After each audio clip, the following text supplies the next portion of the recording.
भाभी घर पर नहीं थी और उनके 2 साल के बेटे ने जिद की कि वह दूध पिएगा। वह किसी भी हालत में चुप नहीं हो रहा था, इसलिए मैंने उसे अपने सीने से लगाकर दूध पिलाने का फैसला किया। तभी भाई कमरे में आ गए। मैंने कोई चादर नहीं ओढ़ी थी। जब भाई ने मुझे उस हालत में देखा, उनकी नजरें बदल गईं। वे मुझे अपने बिस्तर पर लेटा दिया और जोश में मुझे लगातार 2 घंटे तक मेरी चीखें निकली। हेलो दोस्तों, आज की इस कहानी में आप सभी का स्वागत है। मेरा नाम आरती है और दीप्ति मेरी भाभी का नाम है। भाभी मेरी सहेली की तरह थी, मुझे बहन जैसी मानती थी। भैया और भाभी शहर में रहते थे और मैं गांव में माता पिता के साथ। भाभी ने अपने बेटे के जन्मदिन के लिए मुझे 3 दिन पहले ही बुलाया था। उसकी शादी को 5 साल हो चुके थे और उसके बेटे का पहला जन्मदिन था, जिसे वह बड़े धूमधाम से मनाने वाली थी। उसने खास मुझे फोन करके बुलाया था और बहुत रिक्वेस्ट किया था। जन्मदिन वाले दिन मैं तैयार होकर भाभी के घर पहुंची। डेकोरेशन हॉल में जाते ही भाई ने मुझे गले से लगा लिया। मैंने उनसे भाभी के बारे में पूछा तो उन्होंने कहा कि रोहन बहुत रो रहा था, इसलिए दीप्ति उसे दूध पिलाने के लिए अंदर गई है। लगभग 1 घंटे में जन्मदिन की पार्टी शुरू होने वाली थी। मैंने भाई को कई दिनों के बाद देखा था। जन्मदिन के बाद जब मैं बाकी मेहमानों की तरह अपने घर जाने लगी तो भाभी ने मुझे रोक लिया। उसने कहा कि सुबह तक सभी मेहमान चले जाएंगे और फिर हम दोनों बाहर घूमने चलेंगे। उसने मुझे रुकने के लिए कहा। मैं भी घर में रहकर बहुत बोर हो चुकी थी, इसलिए मैंने रुकने का फैसला किया। मेरे माता पिता भी मुझे वहां ठहरने की अनुमति दे दी। अगले दिन सभी मेहमान चले गए और फिर भाभी और मैंने समय साथ बिताने का मजा लिया। मुझे घर में एक अलग कमरा दिया गया था और वहां आए हुए 3 दिन हो चुके थे। आने के बाद से ही मैं देख रही थी कि रोहन ने भाभी को बहुत परेशान कर रखा था। भैया और भाभी को एक दूसरे के साथ समय बिताने का मौका भी नहीं मिल रहा था। इसीलिए एक दिन मैंने भाभी से कहा कि अब रोहन 2 साल का हो गया है और उसे माँ की इतनी जरूरत नहीं होगी। आप उसे एक दिन मेरे पास छोड़ दो और आप दोनों बाहर घूमने चले जाओ। भाभी ने कहा कि रोहन मेरे पास नहीं रहेगा। मैंने उसे वादा किया कि मैं रोहन की अच्छी तरह से देखभाल करूंगी। फिर मुझ पर भरोसा करके भाभी अगले दिन भैया के साथ बाहर चली गई। उस दिन रोहन पूरे दिन मेरे पास था। मैंने उसे बहुत अच्छे से खिलाया और खाना बना दिया। वह मेरे पास बहुत खुश होकर रहा। शाम को 9 बजे भाभी घर लौटी और रोहन को मेरे पास खेलते हैरान रह गई। फिर भाभी ने कहा कि वह अपने माता पिता के पास भी इतने शांति से नहीं रहता। रोहन वास्तव में मेरे साथ बहुत खुश था। रात को सोते समय वह जिद करने लगा कि मैं उसके पास ही सोऊं। उसकी जिद के कारण मैं भाभी के कमरे में सो गई और भाभी मेरे कमरे में सो गए। आधी रात को अचानक मुझे अपने शरीर पर किसी का हाथ महसूस हुआ। पहले तो मुझे लगा कि वह रोहन होगा, लेकिन धीरे धीरे मुझे समझ में आया कि यह किसी बड़े आदमी का हाथ है। जब मैंने उठकर देखा तो सामने भाई खड़े थे। आधी रात को वे मेरे शरीर पर हाथ क्यों फेर रहे थे, यह मुझे समझ में नहीं आ रहा था। मैंने उनसे पूछा कि क्या हुआ। तब उन्होंने मुझसे माफी मांगी और अपने कमरे में चले गए। अगले दिन भी ऐसा ही कुछ हुआ। भाई मेरे शरीर पर हाथ फेरने लगे। आज तो उनका स्पर्श ऐसी जगह पर हुआ जिससे मैं सहम सी गई थी और उनके कमरे से बाहर चली गई। भाभी गहरी नींद में थी, इसलिए उसे भैया की हरकतें समझ में नहीं आ रही थी। जैसे ही मैं उनके कमरे से बाहर आई, भाई भी मेरे पीछे आ गए। मैंने उनसे कुछ कहने की कोशिश की, तभी उन्होंने कहा कि सॉरी आरती, मैंने तुम्हें दीप्ति समझ लिया। रात के अंधेरे में उनसे गलती हो गई होगी, इसलिए मैंने उन्हें माफ कर दिया और फिर से अपने कमरे में सोने चली गई। कुछ दिन बीत गए और रोहन मेरे साथ बहुत घुल मिल गया। एक दिन सुबह नाश्ते के समय मैंने भाभी से कहा कि अब मुझे घर जाना चाहिए। भाभी ने कहा, आरती प्लीज मेरे लिए कुछ दिन और रुक जाओ। मुझे 1 महीने का एक कुकिंग कोर्स ज्वाइन करना है। अब रोहन तुम्हारे साथ अच्छा घुल मिल गया है, इसलिए मैं तुम्हें बता रही हूँ। तुम उसकी देखभाल करोगी तो मैं निश्चिंत होकर अपना कोर्स पूरा कर सकूंगी। पिछले 3-4 महीनों से मैं यह कोर्स करना चाहती थी, लेकिन रोहन किसी के पास भी नहीं रहना चाहता था। अब जब तुम यहाँ हो तो मैं अपना कोर्स आराम से कर सकती हूँ। कुछ ही दिनों की बात है, दोपहर में 2 घंटे का मेरा क्लास होगा। भाभी मुझसे विनती करने लगी। तभी भैया बोले, आरती, तुम दीप्ति को अपनी दोस्त कहती हो तो अपनी भाभी के लिए कुछ दिन और रुक नहीं सकती। उनका आग्रह बढ़ता जा रहा था, इसलिए मैंने वहां रुकने का फैसला किया। मैंने उन दोनों को हाँ कहा। फिर भाई ऑफिस के लिए निकल गए। उनके जाते ही भाभी ने मुझे गले लगा लिया और धन्यवाद किया। उसने कहा, तुम्हारे सहयोग से मैं अपना कोर्स पूरा कर सकूंगी। ये कोर्स कुछ ही दिनों का है। एक बार जब मैं कुकिंग सीख गई तो धीरे धीरे अपना खुद का बिजनेस खड़ा करूंगी। भाभी का आनंद देखकर मैं भी खुश थी। एक दिन दोपहर को भाभी अपने क्लास के लिए गई थी। उस समय रोहन मेरे पास था। अचानक वह रोने लगा तो मैंने उसके लिए दूध लाने के लिए किचन में गई। दूध गर्म हो रहा था और मैं किचन में खड़ी थी। अचानक भाई न जाने कहां से आ गए और उन्होंने पीछे से आकर मुझे जोर से गले लगा लिया। एक पल में ही उन्होंने मेरी गर्दन पर जोर से काट लिया। उनके काटने से मेरी गर्दन में जलन होने लगी। मैं जोर से चीखी और पीछे मुड़ी, तब भाई मुझसे दूर हो गए। मुझे देखते ही वे बोले, आरती, तुम मुझे लगा कि दीप्ति हो। तुमने दीप्ति के कपड़े पहने थे, इसलिए मुझे गलतफहमी हो गई। मैंने कहा ठीक है और रोहन की दूध की बोतल लेकर कमरे में चली गई। कुछ देर बाद भैया अपने कमरे में आए और मेरी गर्दन पर लगाने के लिए बर्फ लेकर आए। उन्होंने कहा, आरती, मेरी वजह से तुम्हें चोट लगी, मुझे अच्छा नहीं लग रहा। मेरी गलती की सजा मुझे मिलनी चाहिए। ऐसा कहते हुए वे अपने हाथ से मेरी गर्दन पर बर्फ मलने लगे। उनकी नजरें कुछ ठीक नहीं लग रही थी। तब मैंने कहा, भाई, आपकी मदद के लिए धन्यवाद, अब मुझे अच्छा लग रहा है। फिर मैं बोली, भाई, कुछ घंटे पहले तो आप ऑफिस गए थे, आज इतनी जल्दी घर कैसे आ गए? इस पर उन्होंने कहा, आज ऑफिस में ज्यादा काम नहीं था, इसलिए जल्दी घर आ गया। उनकी बातों पर सहमति जताकर मैं उनके कमरे से बाहर निकल आई और रोहन को दूध पिलाकर सुला दिया। कुछ देर बाद भाभी घर आई। शाम को चाय पीते समय हम सब साथ में बैठे थे। तब भैया ने कहा, रात को हम डिनर के लिए बाहर चलते हैं। भाभी ने मना कर दिया और कहा, रात को 7 बजे से मेरी कुकिंग की ऑनलाइन क्लास है। अभिषेक, मैंने तुम्हें पहले ही बताया था। भाभी ने पहले ही अपने ऑनलाइन क्लास के बारे में भैया को बता दिया था। फिर भी भैया ने डिनर की बात करी। आगे उन्होंने कहा, दीप्ति, तुम सिर्फ अपने बारे में मत सोचो। अगर तुम डिनर पर नहीं जा सकती तो मैं आरती को बाहर ले जाता हूँ। वह पिछले कुछ दिनों से हमारे लिए कितना कुछ कर रही है। उसके आने के बाद से वह घर में ही है, उसे भी कभी बाहर जाना चाहिए। भैया ने अपनी मीठी बातों में भाभी को इस कदर फंसा लिया कि उसे उनकी बात सही लगी। फिर भाभी ने कहा, आरती, तुम्हारे भैया सही कह रहे हैं। तुम सच में हमारी बहुत मदद कर रही हो। तुम घर में बोर हो गई होगी। शाम को तुम अपने भाई के साथ डिनर पर जरूर जाओ। शाम को भैया मेरे कमरे में एक 1 पीस ड्रेस लेकर आए। फिर उन्होंने कहा, डिनर पर जाते समय ये ड्रेस पहन लेना, ये ड्रेस दीप्ति ने तुम्हारे लिए भेजी है। भैया की बातों में मुझे दम लगा। महसूस हुआ, ऐसा लगा कि भाभी के नाम पर उन्होंने ही अपनी पसंद का ड्रेस ला कर दिया है। खैर, डिनर का समय हो गया था, इसलिए मैंने वह ड्रेस लिया और तैयार हो गई। जब मैं तैयार होकर बाहर आई तो भाभी ने कहा, अरे वाह, तुम तो अपने भाई के साथ डिनर पर जाने के लिए बहुत उत्सुक लग रही हो। भाभी की बातों से लगा कि शायद वह ड्रेस उसने नहीं भेजा था। मैं उससे कुछ पूछने ही वाली थी कि भैया बोले, दीप्ति, तुम्हारे क्लास का समय हो गया है, अब हम भी निकलते हैं। रात को जल्दी घर आ जाएंगे। मैं भैया के साथ डिनर के लिए निकल पड़ी।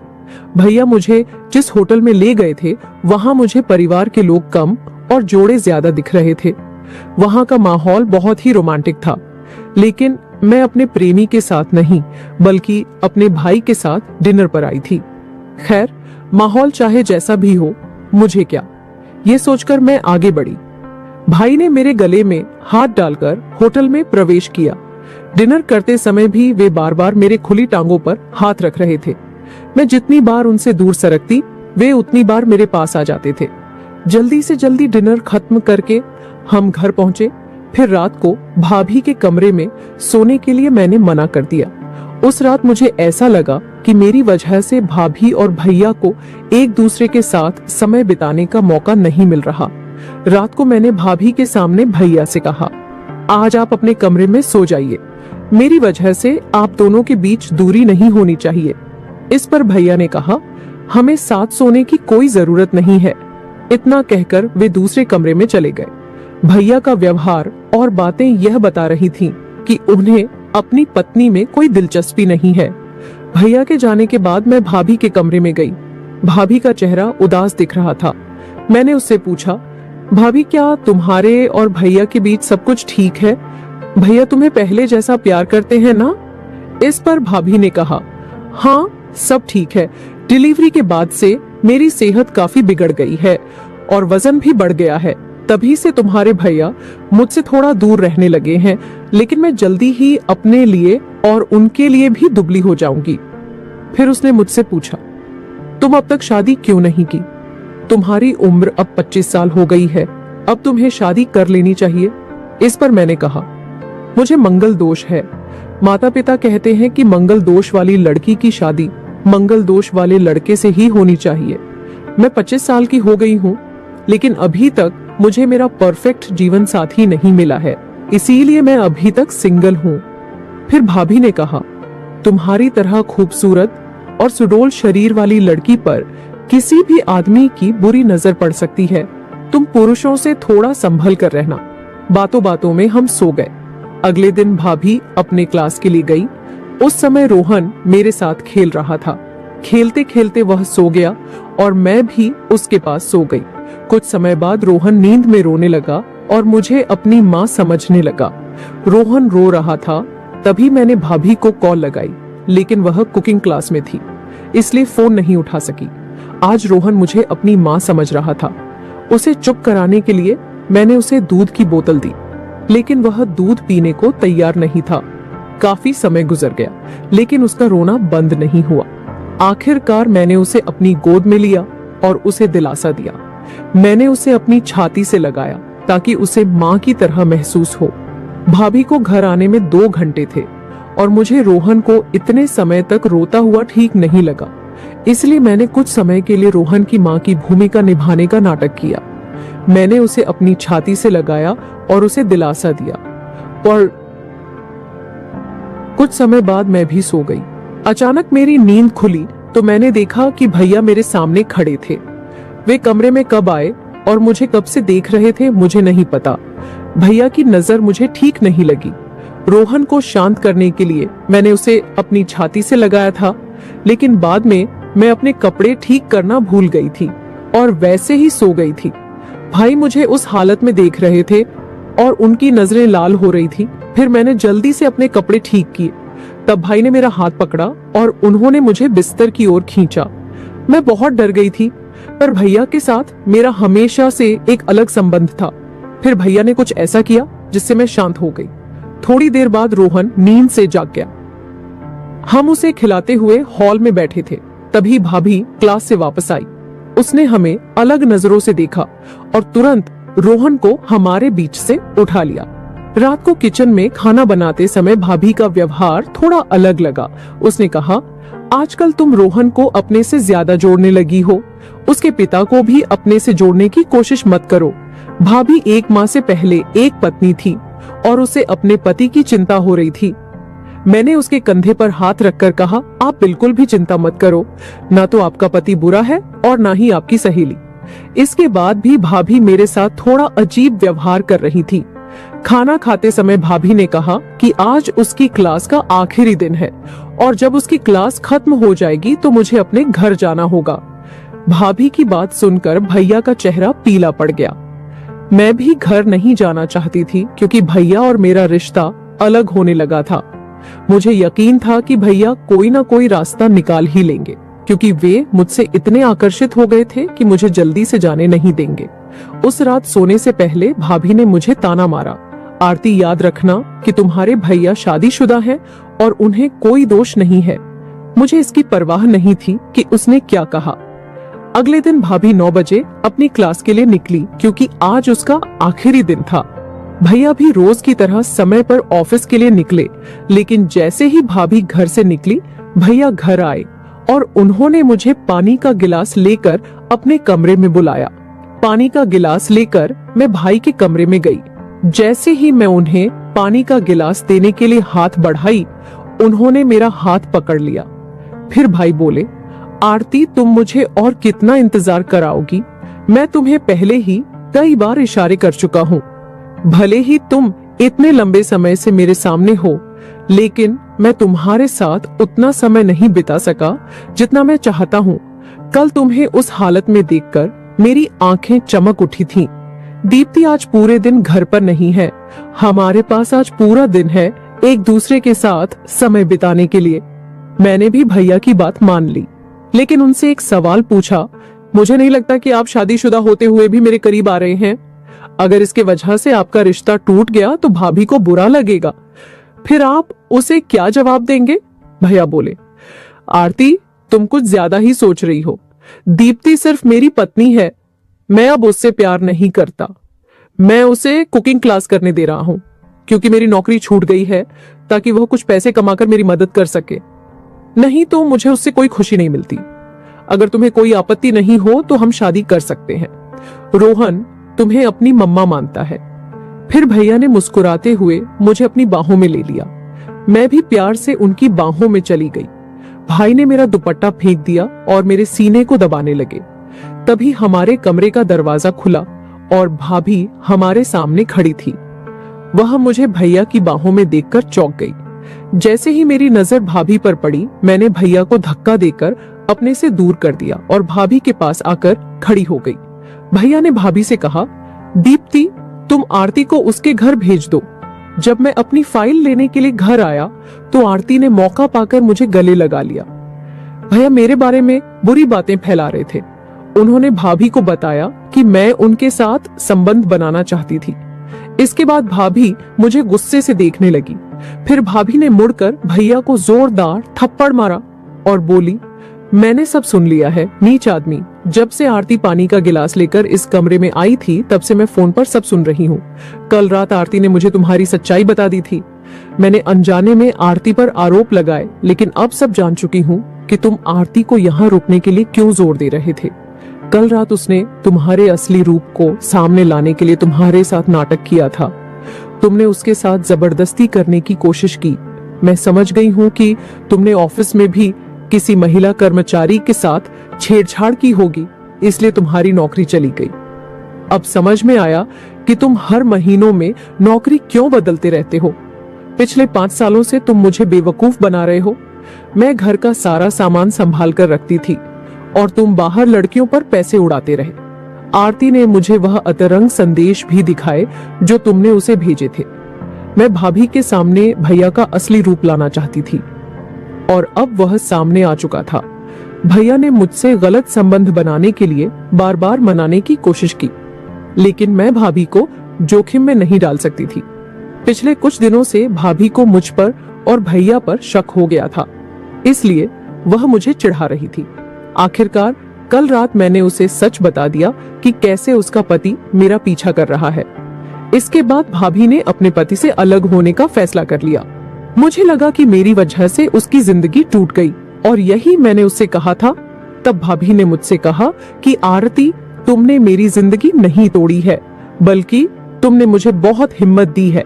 आज तुम्हारी वजह से मेरे पति का सच मेरे सामने आ गया, वरना मैं तो उसके लिए सब कुछ कर रही थी, लेकिन वह तो बाहर लड़कियों के पीछे भागने में लगा हुआ था। उसने कभी अपनी पत्नी को ठीक से देखा ही नहीं और ना ही मेरी मेहनत की कद्र की। आरती, तुमने समय पर मेरी आंखें खोल दी। तुम्हारी वजह से मैं अपने कुकिंग के सपने को पूरा कर सकी। अब मैं जल्द ही अपना छोटा सा बिजनेस शुरू करने वाली हूँ। मैं अपने पैरों पर खड़ी होकर अपने बच्चे का पालन पोषण करूंगी। मुझे अपने जीवन में धमकी देने वाले लोगों की जरूरत नहीं है। भाभी ने मुझे धन्यवाद दिया और कहा कि नकली रिश्ते से बाहर निकलने में मैंने उसकी बहुत मदद की। अब भाभी केवल एक माँ है और तरह तरह के केक बनाकर और ऑर्डर लेकर अच्छा पैसा कमा रही है। वह अपना और अपने बेटे का अच्छे से भरण पोषण कर रही है। भाभी आज एक स्वतंत्र महिला के रूप में जी रही है।